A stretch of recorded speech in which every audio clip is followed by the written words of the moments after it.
Let's go ahead and give this another shot, shall we?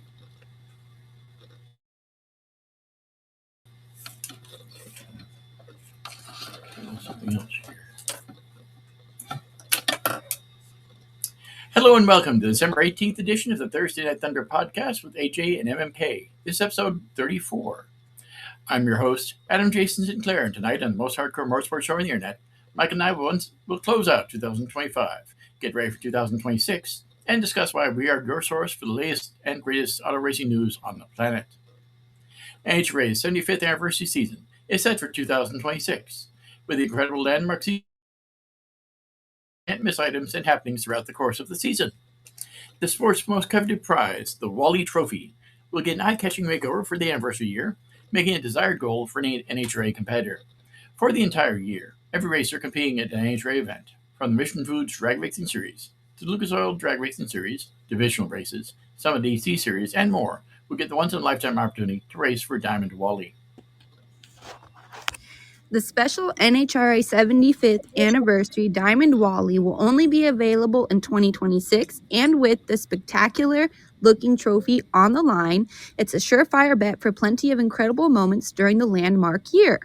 It's hardly the only special item during the 2026 campaign, as NHRA has rolled out several plans for next year, honoring its legends and litany of historic, record-breaking moments throughout the season. Some of the items introduced at the 75th anniversary campaign launch include commemorative tickets. Each fan can purchase a special commemorative ticket for each national event in 2026. Every race will celebrate its own unique special moment that has taken place over the last several decades at the facility, making that ticket and moment distinctive to the track. Some of the NHRA's biggest moments will be celebrated throughout the year, with a special moment for each track set to be revealed in the coming weeks. Honoring legends at each national event, legends from NHRA's 75-year history will be on hand as part of the weekend ceremonies, celebrating the iconic drivers who have made NHRA so special for more than 7 decades. Each legend will have enjoyed a special moment at the particular track, with the likes of Dom Prudhomme, Don Garlits, Shirley Muldowney, John Force, Kenny Bernstein, Joe Amato, and many more set to make appearances in 2026. That full list of NHRA legends will also be released early next year. Top 75 driver list. The NHRA will release its top 75 driver list during the 2026 season and will be available in book form. The list, as voted by an elite panel of drag racing experts, will salute the top 75 drivers in NHRA history, and the book will be packed with historic photos and detailed biographies of some of NHRA's greatest drivers. The 75th Anniversary Coffee Table Book, a second book from NHRA Publications, will be a handsome 208-page, high-quality hardcover coffee table book. This will be a must-have for every fan, detailing the incredible history of the NHRA, from its humble beginnings to its current status. Including the book will be never-before-seen photos and stories, allowing fans to relive the magic of the first 75 years of NHRA racing. The NHRA new, debuting early in 2026, exploring the sport's history through photos, videos, text, and interactive graphics. Fans will be able to browse season-by-season lists of the year's greatest moments and champions, and the massive photo gallery of curated images and interactive video playlists will showcase highlights from 7 decades of NHRA history. Fans can also shop for 75th anniversary merchandise and tickets, as well as keeping abreast of the latest 75th anniversary news as the season roars to life. There'll also be a Tracing Speed documentary leading into NHRA's 75th anniversary season. Fans get ready for the historic campaign series on Vice TV. The first episode in the series, which gives fans the ultimate behind-the-scenes look at the action and personalities in the NHRA, will debut at 9 p.m. Eastern Time on January 21st, with a new episode released each week leading into the Gator Nationals. A new NHRA mobile game. The new NHRA mobile game will be released early in 2026, giving fans a chance to race nitro cars, classic cars, and more, all on their mobile devices. Additional details on the thrilling new mobile game will be released next month. A 75th anniversary apparel. NHRA has already released special 75th anniversary apparel that is available at www.nitromall.com, blending classic NHRA heritage with a modern look. From outerwear to headgear and much more, additional apparel items will be released throughout the year. In top 75 moments fan voting, As the NHRA prepares to celebrate its 75th anniversary in 2026, fans are weighing in by voting for the most memorable moments of NHRA's first 3/4 of a century to create a definitive list of the top 75 moments in NHRA history.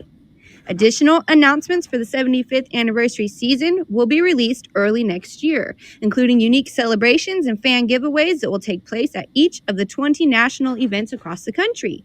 For more information on NHRA, including the full 2026 schedule, please visit www.nhra.com. Fox Sports and IndyCar have announced the race broadcast start times for the 2026 NTT IndyCar Series schedule. For the second consecutive year, Fox will highlight the dynamic and hyper-competitive championship with a record 19 network windows, with all 17 races featured on broadcast television. The NTT IndyCar Series is once again the only premier motorsport series in North America with all races on broadcast network television. The 2026 broadcast schedule also includes a summer stretch that coincides with Fox Sports' coverage of FIFA World Cup 2026, providing a massive and historic showcase for North America's premier open-wheel auto racing series. The opening match on Sunday, June 21st, will lead into the NTT IndyCar Series annual trip to the exhilarating, demanding layout at Road America and the XPEL Grand Prix at Road America, scheduled for 2 p.m., all times Eastern. The FIFA World Cup 2026 round of 16 action will follow 12:30 p.m. Start of Fox's broadcast at Mid-Ohio Sports Car Course and the Honda Indy 200 at Mid-Ohio, presented by the 2027 CRV Hybrid, Sunday, July 5th. The biggest match in world soccer, the FIFA World Cup 2026 final, and the celebration of an epic champion on Fox will provide a massive lead-in for IndyCar's annual thriller at Nashville Superspeedway. Broadcast tune in time for the 2026 edition of the 400-mile Borchetta Bourbon Music City Grand Prix will be announced at a later date. In 2025, during the first year of a multi-year partnership with Fox Sports, viewership of the NTT IndyCar Series from the previous season during the fastest growth curve of any major sport. Other highlights of Fox's 2026 NTT IndyCar Series broadcast schedule include a supercharged set of 3 consecutive weekends to kick off the season as part of a record 4 races during the month of March, which includes the series return to Phoenix Raceway for the Good Ranchers 250 at 3 p.m. Sunday, March 7th. A highly anticipated event on the NTT IndyCar Series calendar, the inaugural Java House Grand Prix of Arlington on the streets of Arlington on Sunday, March 15th, featuring a 30-minute pre-race that begins at 12:30 p.m. Coverage of PPG presents Armed Forces qualifying, setting the field for the 110th Indianapolis 500 presented by Gamebridge, beginning at 4 p.m. Saturday, May 16th and Sunday, May 17th. For the second consecutive year, an extensive 6-hour broadcast beginning at 10 a.m. for the greatest spectacle in racing, the Indianapolis 500 on Sunday, May 24th. The return of fan favorite primetime racing under the lights at Worldwide Technology Raceway and the 10th annual Bommarito Automotive Group 500 presented by Exalta and Valvoline at 9 p.m. Sunday, June 7th. The NTT IndyCar Series returns to Canada for the debut of the Streets of Markham layout and the Ontario Honda dealers Indy at Markham at noon Sunday, August 16th. The return of the popular doubleheader at the historic Milwaukee Mile at 2:30 p.m. Saturday, August 29th and 1 p.m. Sunday, August 30th. The crowning of the 2026 NTT IndyCar Series champion and a Labor Day weekend return to WeatherTech Raceway Laguna Seca. Coverage of the season finally begins with a pre-race show at 2:30 p.m. Sunday, September 6th. Coverage of all 2026 NTT IndyCar Series practice and qualifying sessions will be featured on either FS1 or FS2, Fox 1, and the Fox Sports app. The coverage schedule for the 2026 Indy NXT by Firestone Championship, the developmental series for the NTT IndyCar Series, will be announced in the coming days. From Daytona to Indy to Watkins Glen, NBC Sports will present more than 160 hours of IMSA coverage in 2026, headlined by the IMSA WeatherTech Sports Car Championship across NBC, Peacock, and NBCSN. NBC Sports' 2026 IMSA schedule includes over 15 hours of live coverage on NBC Broadcast Network and over 160 hours on Peacock, with over 140 hours exclusively on Peacock. Notable races on the WeatherTech Championship schedule include the historic 64th Rolex 24 at Daytona on June 24th and 25th, the 6 Hours of the Glen on June 28th, the Battle of the Bricks from famed Indianapolis Motor Speedway on September 20th, and the season finale Petit Le Mans from Michelin Raceway Road Atlanta on October 3rd. Which includes the start and finish of January's Rolex 24 at Daytona flag-to-flag coverage of the Grand Prix of Long Beach on April 18th, Daytona Grand Prix on May 3rd, GT Challenge VIR Virginia International Raceway on August 23rd, September's Battle on the Bricks, and the opening hours of the 10-hour Petit Le Mans in October. Additionally, a special 2026 season preview show will be presented on January 3rd at 3 p.m. Eastern on NBC and Peacock. A 2026 season review special will also be presented on NBC and Peacock on October 11th at 2:30 p.m. Eastern. Peacock will serve as the streaming home of the WeatherTech Championship with flag-to-flag live coverage of all races, as well as exclusive coverage of qualifying and portions of select endurance races, including the Rolex 24 at Daytona, 6 Hours of the Glen, and 12 Hours of Sebring. NBCSN. NBC Sports recently launched 24/7 linear network, featuring a wide range of marquee sporting events and programming. Will present simul-streamed coverage of select races this season, including the final portions of the 12 Hours of Sebring and Petit Le Mans, as well as the entire race at WeatherTech Raceway. Peacock will once again present live coverage of IMSA Michelin Challenge, IMSA VP Racing Sports Car Challenge, and IMSA-sanctioned Lamborghini Super Trofeo North America, Ford Mustang Challenge, and Porsche Carrera Cup races in 2026. NBC Sports' motorsports play-by-play commentator Lee Diffie, the voice of Speed, will lead IMSA coverage along with 1990 Rolex 24 winner and former IMSA GT driver Calvin Fish, analyst and former kart championship car driver Brian Till, who is also an analyst.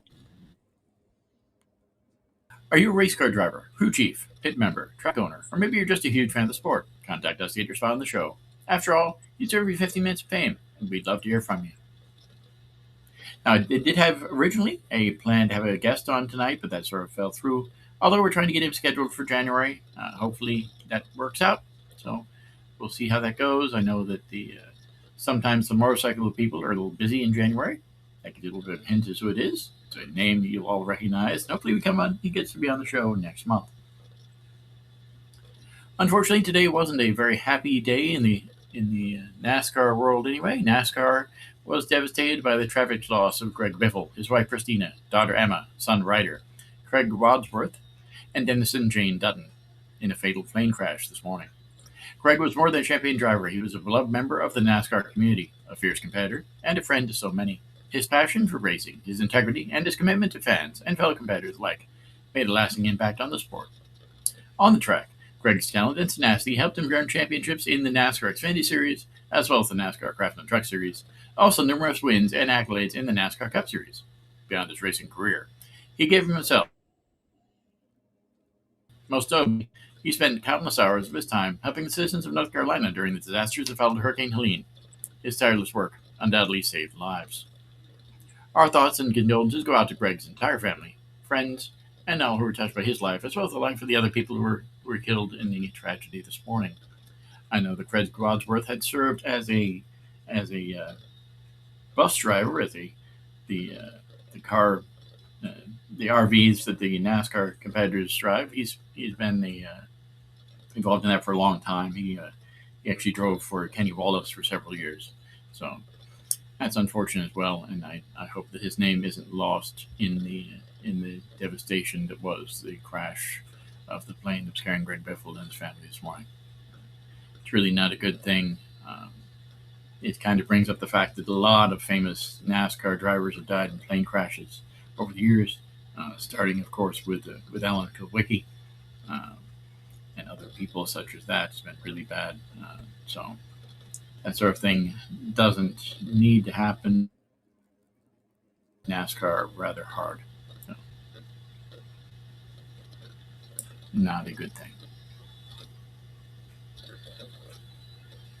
With that, we're going to go ahead and have a brief discussion about the stuff that's going on next season. It's not all unfortunate like today's incident was, which is like I said, unfortunately, one of those things that it seems to hit NASCAR rather hard at times. Um, but there'll be a lot of good stuff happening in a few months. The racing picking up for NHRA with the 75th anniversary is pretty awesome. The fact that IndyCar is still on broadcast television is interesting. That's kind of cool too. I am going to hopefully be heading up to St. Petersburg in February for that event.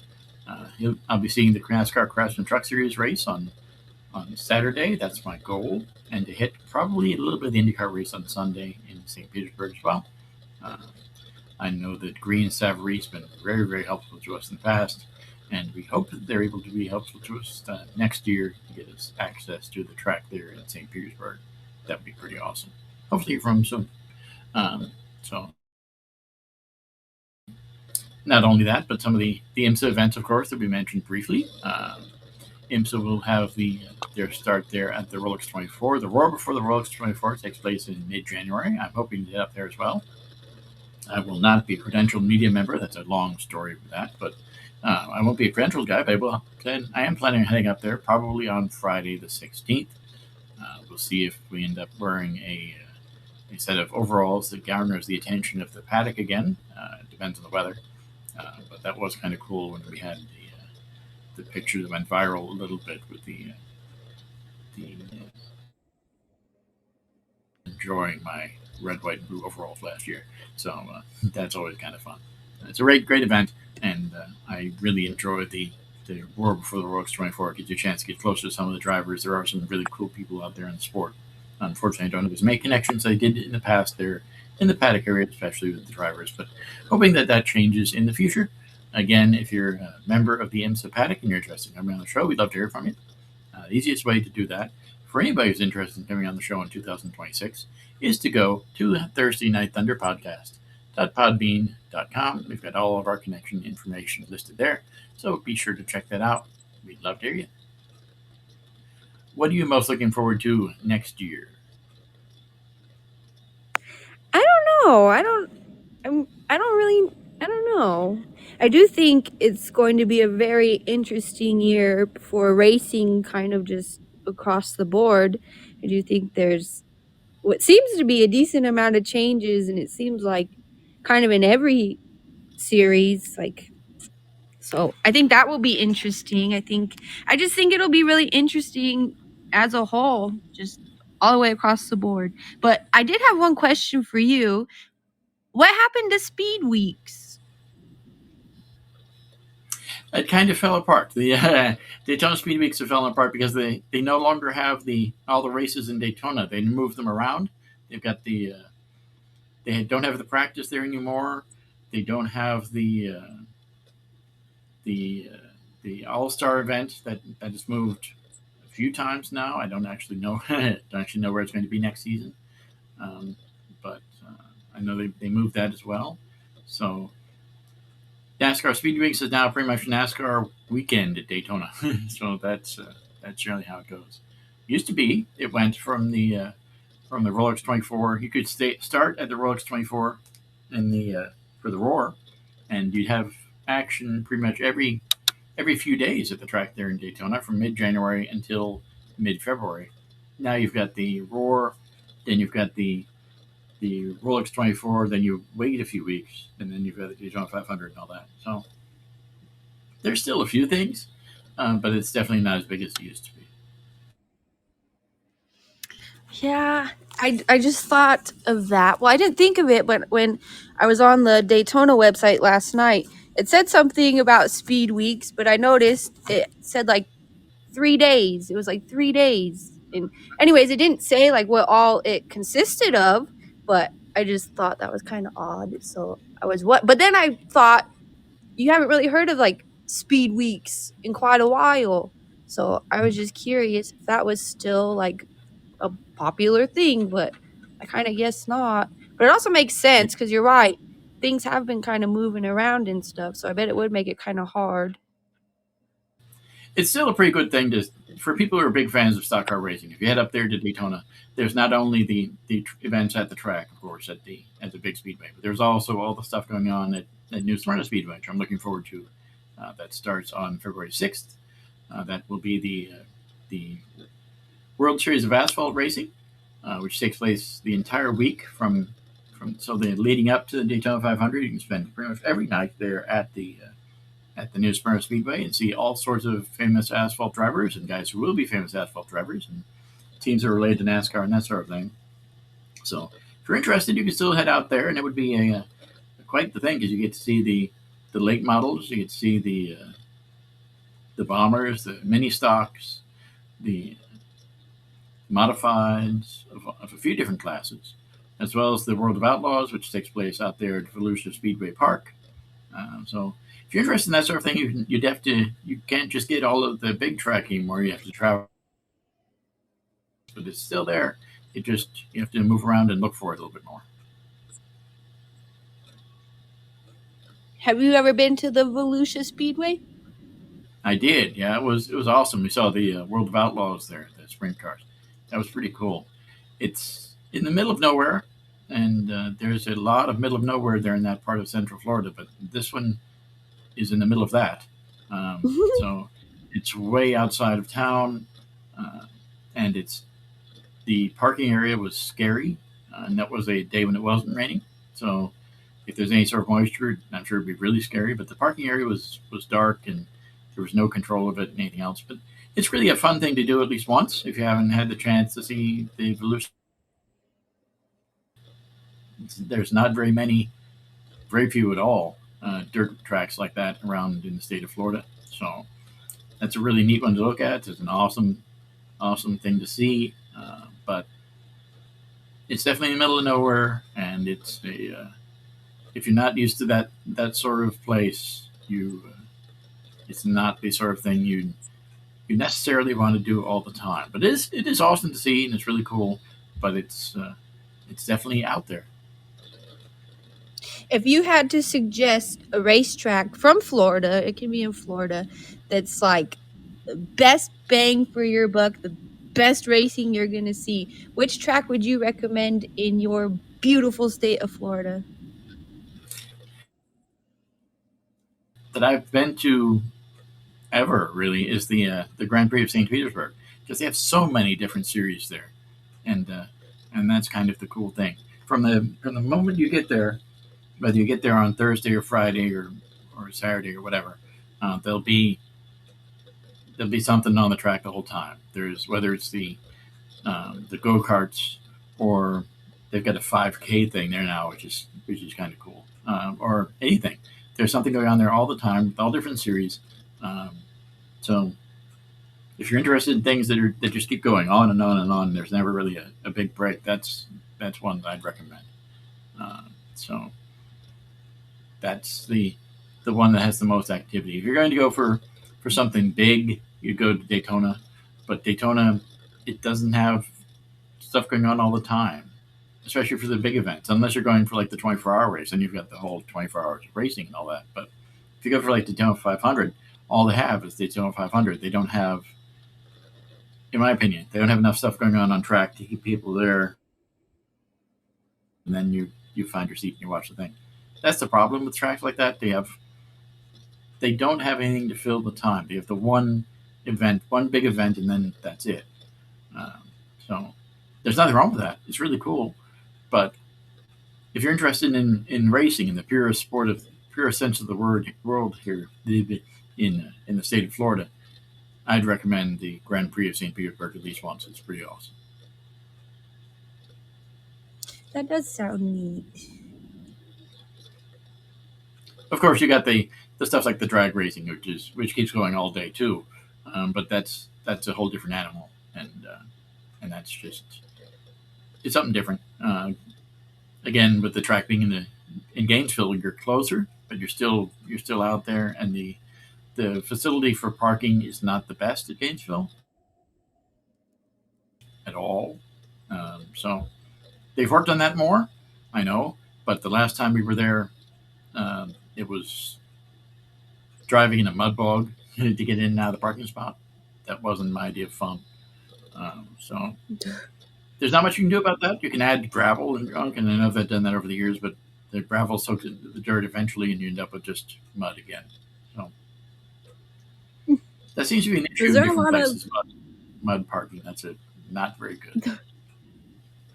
Does Florida have a lot of mud? I mean, I could see it because you guys, you guys have very colorful weather, but does Florida have a lot of mud?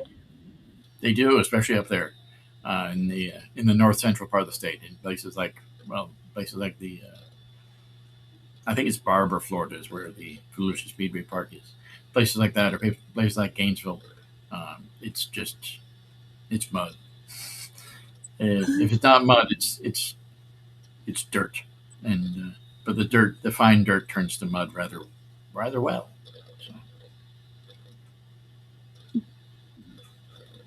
that's why Well, they do a lot better job in parking in Daytona at the Speedway, because they have grass lots and that sort of thing. But the grass lots there have had so much asphalt and junk poured in them over the past 60 something years now that you're basically driving on a paved road. It's paved with grass over the top of it, so you have to worry about the parking there. That same sort of thing at Sebring. Really, the grass there is been paved again over and over and over again too. So those two tracks are the best parking in the state, I think. Going to uh, Homestead would be good for that sort of parking, I suppose, too. But then you can see there's always the chance of Homestead becoming a mud bog too. So never had that problem there, but there's a chance. So at least like mud baths are supposedly good for your skin. exactly, I don't think it's very good for your car though. But especially if you like your car, it's not very good for it. But if you don't like your car, if you have a well and you want to go for a drive in the mud, be my guest there. Enjoy Gainesville, especially after it's been raining it all.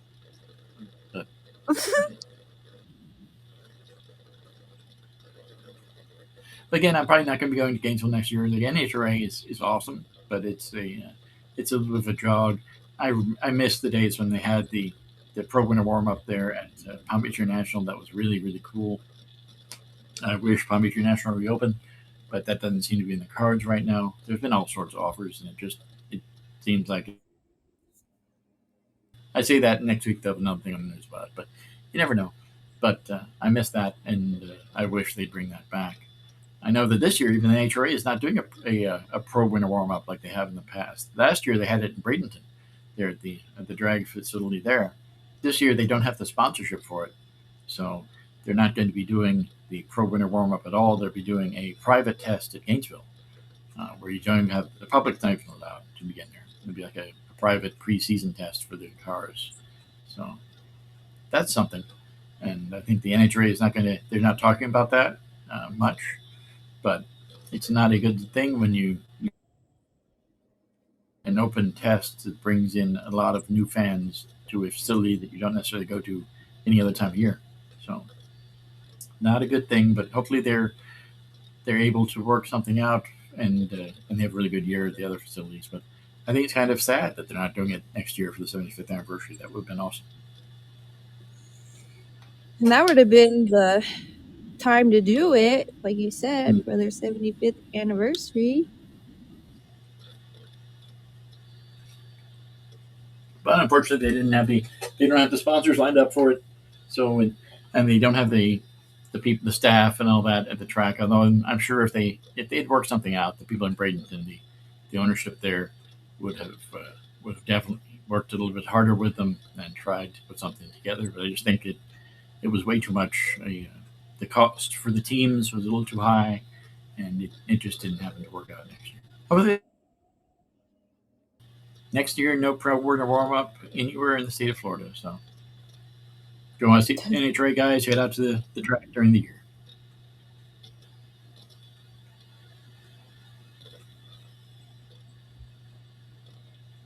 Any new exciting off-season developments for your family racing organization there? Your nephew or anything going to have a big year next year? Well, my nephew is currently on the hunt for another race car. So as of right now, there really kind of is no plans. He totaled his car. What race was that? It was like, I want to say it was a race around his birthday. Happy birthday. Anyways, he did. He smacked the wall and it just completely ruined his car. So he's actually on the hunt for a car. So as of right now, there's really no plans. There's really no plans, but there's time. It's kind of the time of year where you seem to find kind of the best deals on race cars and stuff. So there is still time. It's just right now there's no plan. No plan. We got to find the kid another car. Then you need to get your son out there in a one of the mini drags or something exciting for next year too. Yeah. There I don't know if you've seen them on Facebook. I think it's called Kids something, but they race Power Wheels. Like they have like a tree, like a real like drag tree, and they race Power Wheels. And I think that is so adorable. I think that is so stinking cute. And you can tell those little kids have a good time, and they have helmets on, and you got, your parents waiting at the end to like stop you in the event that something goes awry. And I think that is so cute. And if I had something cool like that around here, that is something I think I would look into. So, but yeah, talk about starting them young. Some of those little kids look like they're like 2 years old and Mm-hmm. they're just flying down the track well, track, but it looks like some of them do it in like a barn type building that has like cement floor. But yeah, that looks really neat. And I don't know if you've seen that on the internet or anything, but you should look for it because that is adorable. I actually saw a video about that the other day. One of my high school friends, her grandson. It's scary to see that she actually has a grandson. I didn't think I was. Yeah, about my her grandson is 3 years old, and he was out racing a it looked like a Power Wheel type thing as well. He was racing at the Okeechobee, um, their monster truck rally they have out there. So that was pretty awesome. But 3 years old, driving around in a monster truck looking thing, mini monster truck with his helmet and everything else. There you go. That just sounds so adorable. So, if anything, I would watch just you'd probably have like a smile on your face the whole time because how could you not? Like, I don't know. So, it looks really neat. I didn't see Mm-hmm. the ones with like monster trucks and stuff, but Mm-hmm. yeah. And I don't know if you've seen, but they have like cute little junior funny cars, like little tiny junior funny cars. I know back then they had junior dragsters, but I never really seen like junior funny cars, and those are so adorable. So There you yeah, I guess I like small things, small cars. go. There you go. So you start him out in the junior dragster and then work him up to the Legends car. Yeah, I think I I don't know. I don't know, but I've kind of been looking, I'll be honest, I've been looking for like a good deal. If I were to like run across one, I could tuck it away for a few years and you could but I think you have to be 6 or something like that to start junior drag racing, so he's got a couple years, but I think if I could find something and just like put it away until he's ready to just give it a try. That's all I want is for him to just give it a try. Anyways, so here I am rambling, but yeah. Yeah, that you can get him started in your little pink dirt bike that you were talking about the other day. That's what they need. Yeah. He's got actually a little like John Deere type tractor thing, and it's Power Wheels, but Mm-hmm. he'll like, and this probably sounds like so dangerous, but he'll like get moving so fast, and then you're like, is he gonna turn? And he'll wait till the last second to make that turn, and you're like, don't wait that long to make the turn. So he's fun to watch. Little kids are just fun. It seems like he can get him started in the truck and tractor pulls and just get the little tractor. He'd be all set. Yeah, that looks fun too. Have you actually ever been to a truck and tractor pull event? I have, but it's been a long, long, long time. So they did they did that at back when it was Moroso Motorsports Park. They had a couple of those. So That was pretty awesome. See, I think that would be kind of fun too, but I'd be worried about like the dirt and stuff kind of flying back at you. But I know Hmm. you don't really see a whole lot of like them getting hit by dirt and stuff, but I would be Yeah. the unlucky one that managed to find a way to get hit by the dirt.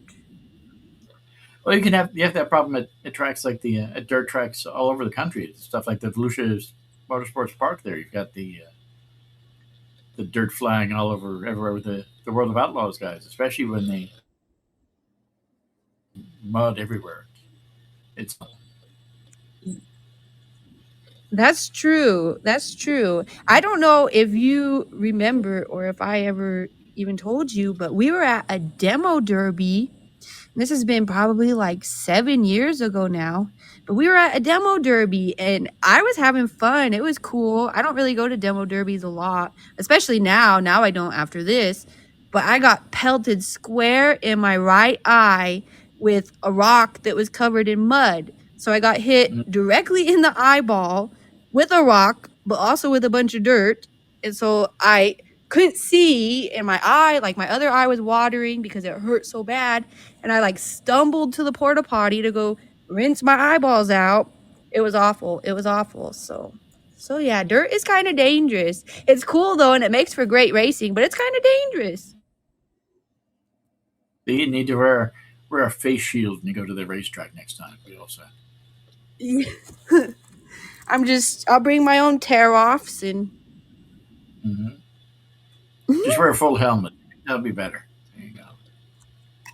yeah. Well, it should be a good year next year. We're looking forward to it. We're working on getting some guests on next year, some people from two wheeled racing as well as other sports. And if you're interested in coming on the show and you're a professional motorsports guy or even a person who's a really big fan of motorsports, we'd love to have you. Just go to the Thursday Night Thunder podcast.podbean.com and we'll get in touch with you. Hopefully, you all have a really pleasant holiday season. This is our last show of 2025. We're going to be getting into 2026, our first show next year. As I stated last week, our first show next year is the middle of next month. Actually, I can look that up right now. Let's see, it'll be the 15th, about a month from now. January 15th is our next big thing for the show. It should be really cool to have the people warming up there. Again, we'll be talking next month about Daytona. That'll be our big feature for the 15th. We'll go ahead and have some information. Hopefully, we have a driver on because I have some really big connections there. So we're working on that. And if we can't have anybody on, we'll have a really good report anyway. I'm going to be posting some good articles in the next few days about IMSA and the changes they've made in the off season and some of their education partnerships. Those are really cool. We're talking a little bit about that for their secondary education, so that'll be neat. Look into that. There's also some driver news. I do have some more auction information, that sort of stuff. That I'm working on stories on that as well. Bear Jackson has some really good stuff coming out next year, as well as some of the F1 mementos auctions, that sort of thing. So we'll talk a little bit about that next month. Should be a really good thing. Again, we'd like to wish all of you a very happy holiday season and hope everybody has a good rest of the year. Do you have any big holiday plans this year? No, not really. For the first kind of time though, we decided to try out Secret Santa. But I think that's been a little bit more stressful than like buying, I don't want to say rinky dink things, but I'll be honest, sometimes my presents are kind of rinky dink. But it's almost harder buying for your Secret Santa or your secret gift receiver. So I don't know, but so that's kind of fun. So we're going to try Secret Santa and maybe go to my parents' house. But other than that, not really. I'm hoping it's just kind of a nice, relaxing day. What about you? I know you always have extravagant plans. not really extravagant. We do have have some good stuff coming up this year. We're going to be going up to the Daytona area. Of course, we've got got a couple of days up there. We're doing some stuff around the house here too. So I actually did put up my Christmas decorations the other day. Had some stuff outside now, so I don't feel quite as bad considering we were one of the few houses in the neighborhood that didn't have anything outside. The inflatable and some other things out. So should be really cool. I look better. House looks better. Everything feels better. We got the tree and got all the presents gathered. Need to do some more wrapping, but got some pretty funny gifts too, and a few books on iguanas, which would be interesting because people tend to, especially down here, iguanas are kind of a nuisance, especially in some people's houses. We're near water. Iguanas love canals. They love that sort of thing. So I got some really fun iguana presents for some people, and it'll be fun. I'm looking forward to it. Okay, this question's slightly off topic, but you mentioned iguanas, and I know that these little like lizard type guys aren't iguanas, but in Florida, what are those little teeny tiny lizards that you see kind of like, well, see them everywhere, I think. Well, in the part I've been, you see them kind of everywhere. You see them like climbing up stuff and like in the grass and stuff. What are those little teeny tiny lizards? The brown anoles. Oh, wow. That's what they probably are. Yeah, they're a Cuban lizard. So they go, but they've sort of pushed the native lizards out. They're everywhere though. Down here, there's all sorts of lizards. There's the brown anoles, of course. There's green anoles every so often. Those are the native lizards. They're bright green. They're really cool looking. There's house geckos. Um, there's more exotic things. There's iguanas. There's red-headed agamas, which are awesome, but they supposedly carry a lot more diseases. They're neat looking. Um, bright. They're black with bright red heads and bright red tips. Really neat little guys. Um, and then of course you got the Jesus Christ lizards, those sort of things. The basilisks that run so fast their feet don't really touch the water, so they just zoom across the water as if they're running, as if they're just floating, walking on water. So those are cool too. But if you're a lizard fan, and definitely South Florida is awesome. In iguanas, do you guys, I know a little bit off subject, but do you guys have a lot of iguanas over there too? Around the house, no. Around our community center, yeah, there's a couple, but nothing compared to what there is closer to the airport or closer to downtown, where you've got the canals and they're everywhere. There used to be hundreds right by the airport because all the canals sort of come in. The way it's set up, the airport was set up right there where they used to have all the stuff come in from the lake. So it's right along the canal side, and the iguana congregated right there at the airport. So thousands. Now there's just a few dozen, but there's definitely hundreds further downtown, right along the canal side too. Some of the parks there. Lots of iguanas. And not as many. Again, sometimes there's more. Sometimes there's less. It depends on the weather. It depends on the year. Depends on whether it's cold or too hot. So iguanas are very temperamental, and they literally depends on temperature. So that's how it goes.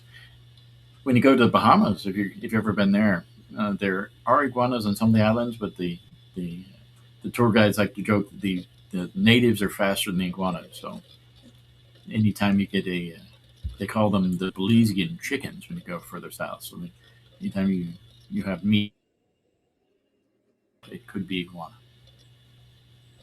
Oh, wow. There you go. Hmm. Just make sure the chicken didn't have a green tinge to it. Then you're okay. Yeah. Okay, last question. Have you ever tried iguana? No, no. I probably would if I was in Belize or something like that, somewhere where they actually and they have a history of it. But around here, no, you never know what they eat. Um, so yeah, I'm sure True. there's there's plenty of junk that people put on their lawns and everything that isn't necessarily the best thing for you. And if you're eating the meat of a thing that eats those, then I don't think it's very good for you either. Dang, I didn't think of it like that. There you go. So it should be moving away from lizards. I think that they're kind of weird lizards around the track in Daytona too. But I think the ones that are awesome, the really cool ones around Homestead has the same sort of agamas, that sort of thing too. So we actually saw them there. So redhead agamas are neat. If you ever have a chance to look up those are the neat looking guys, and they're weird because they're, like I said, they're black. They're dark black, and they've got the red nose and the red tail. So definitely a weird looking lizard, especially when you've got all the stuff that's green here. Those are the weird ones. They like to stand out. They sound really pretty. That sounds really pretty. They are. They're actually a desert type thing, but they love water. So they I don't think I think that when they came over here, they sort of adapted, and because they live right along the canal banks too, but not as much as the iguanas. They live more in the brackish water, which is weird. But they love stuff like the intercoastal and that sort of thing. And then of course the hot areas too. They love parking lots. Oh.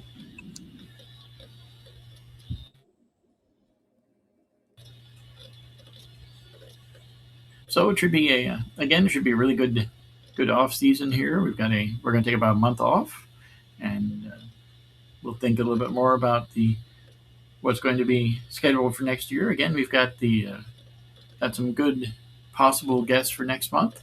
We're going to go work on getting some MotoGP people, and also, as I stated, some people from the Rolex 24 possible drivers. Although I was make connections now, I do have, and I've got some experts, some people who do driver training and that sort of thing, who I'm going to reach out to as well. So we'll see if that happens, but should be good. And if you're going to be at the Royal before the Rolex 24, I'd love to talk to you there. Any teams or anything? I'm going to be heading out there again, probably for the Friday. Might do Saturday, but more than likely it'll just be Friday. We're heading out there for that event, so should be a really good thing. And that will be again the 16th of January, the day after we've got our first show of 2026. So should be really good. Please go to the Thursday Night Thunder podcast.podbean.com and look up more information there. You can also listen to past episodes and all that while you're there. And with that, be sure to check out past episodes of Thursday Night Thunder by visiting facebook.com/SD Thursday Night Thunder. You can also go to the website just mentioned, Thursday Night Thunder podcast.podbean.com, or you can visit it on any of the places where you get your podcast, your favorite podcast, which could be Podchaser if you're interested in that. You can find Spotify, Player FM. You can find us at YouTube at youtube.com/ForWarPlums. That's FABORPLUMBS. That's one of the best ways to find it because you've got all these episodes, the 33 now, plus some of the ones we did when we were affiliated with Speedway Digest. Those are also located there. Be sure to look for them. I also invite you to check out my racing news site, motorsportsnewsandviews.wordpress.com. We're going to be posting some new information on there about some good things that are happening in next year, as well as some reviews of this year. Those will be posted probably this weekend, but I'm going to go ahead and do a few more things, maybe the next day or two as well. Be sure to check that. In addition, if you're a fan of South Florida and tourism, be sure to check out the latest news and information about our Slice of Paradise at my travel blog for Warphone's Fantastic Finds, which can be found on Facebook, on X, and by heading to Warphone's Fantastic Finds.wordpress.com. Thank you for listening, and we look forward to seeing you again next month in the Thunderdome as we discuss the major issues in the world of modern auto racing. Thanks again.